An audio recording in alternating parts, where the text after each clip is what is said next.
السلام علیکم ورحمۃ اللہ وبرکاتہ۔ بسم اللہ الرحمن الرحیم۔ پیارے عزیزو، امید کرتا ہوں کہ آپ سب خیر و عافیت سے ہوں گے۔ اللہ تعالیٰ آپ کو ہمیشہ خوش و آباد رکھے۔ معزز ناظرین، اللہ تعالیٰ نے انسانوں کے ہدایت کے لیے قرآن پاک کو بھیجا اور نبی کریم صلی اللہ علیہ وسلم کے ذریعے سے اس کو امت کے اندر سمجھایا کہ تمہیں دنیا کیسے گزارنی ہے اور آخرت کیسے۔ آپ صلی اللہ علیہ وسلم نے اس کی تعلیم دی اور آپ صلی اللہ علیہ وسلم نے اس کو بہت واضح انداز میں کھول کھول کر بیان کیا کہ یہ اللہ کی کتاب ہے، اللہ نے اسے ہدایت کے لیے بھیجی ہے اور ہم سب کی نجات اس کتاب کو ماننے میں ہے، اس کتاب کے احکامات پر عمل کرنے میں ہے۔ حضرت عقبہ بن عامر رضی اللہ عنہ کہتے ہیں کہ ایک مرتبہ ہم صفہ، جو مقام ہے، جو مدرسہ ہے مسجد نبوی کا جبوترا، اس پر ہم بیٹھے ہوئے تھے۔ آپ صلی اللہ علیہ وسلم تشریف لائے۔ آپ صلی اللہ علیہ وسلم نے فرمایا، تم میں سے کون شخص یہ پسند کرے گا کہ وہ بازار بطحان یا بازار عقیق جا کر کسی کو تکلیف دیے بغیر عمدہ اونٹنیاں خرید کر لائے۔ یہ آپ صلی اللہ علیہ وسلم نے اس موقع پر سوال کے طور پر بات فرمائی۔ تو صحابہ کرام رضوان اللہ تعالی علیہم اجمعین نے اس موقع پر جواب دیا کہ یا رسول اللہ صلی اللہ علیہ وسلم، اس بات کو ہم میں سے ہر شخص پسند فرمائے گا۔ تو آپ صلی اللہ علیہ وسلم نے فرمایا کہ جس طریقے سے تم وہ چیزیں پسند کرتے ہو، ویسے ہی اس سے زیادہ اور اہم چیز یہ ہے کہ جو شخص مسجد میں بیٹھ کر ایک آیت سیکھے گا یا سکھائے گا، وہ ایک اونٹ سے زیادہ افضل ہے، یعنی ایک اونٹ خریدنے سے زیادہ افضل ہے۔ اور جو 2 آیت سیکھے گا یا سکھائے گا، وہ 2 اونٹوں کو خریدنے سے زیادہ افضل ہے۔ پھر آپ صلی اللہ علیہ وسلم نے فرمایا، 3 آیتوں کو سیکھنا سکھانا 3 اونٹوں کو خریدنے سے زیادہ افضل ہے۔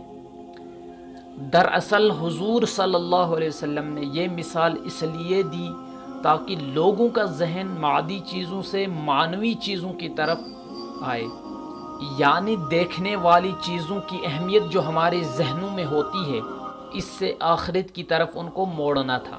اس لیے آپ صلی اللہ علیہ وسلم نے اس مثال کو بیان کیا۔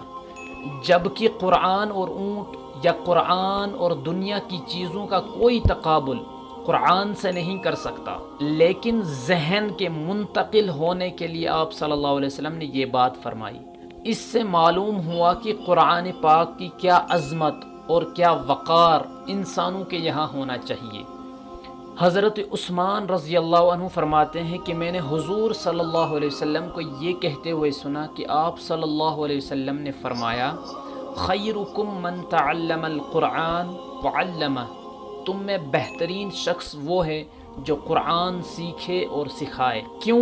اس لیے کہ قرآن ہی انسانوں کی ہدایت کے لیے واحد ذریعہ ہے، یعنی کتاب کی شکل میں، کہ انسان جب اس کو سیکھتا ہے یا سکھاتا ہے تو اسے معلوم ہوتا ہے کہ زندگی کو کیسے گزارا جاتا ہے۔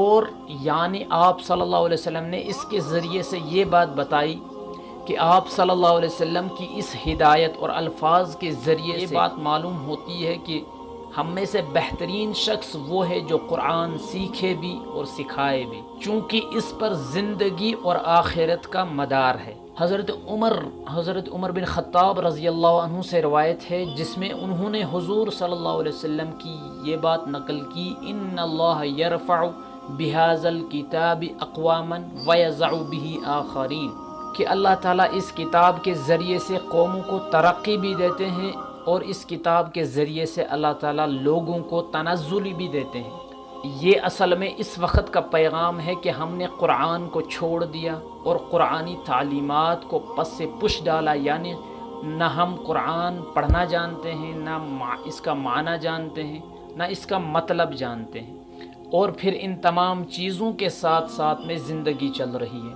جب جو کتاب ہدایت کے لیے آئی تھی، وہ کتاب اگر ہدایت کا ذریعہ ہم نے اس کو نہیں سمجھا اور اس کو نہیں پڑھا اور اس کو اپنی زندگی میں نہیں لایا، تو کیسے ہماری زندگیوں میں تبدیلی اور انقلاب آ سکتا ہے؟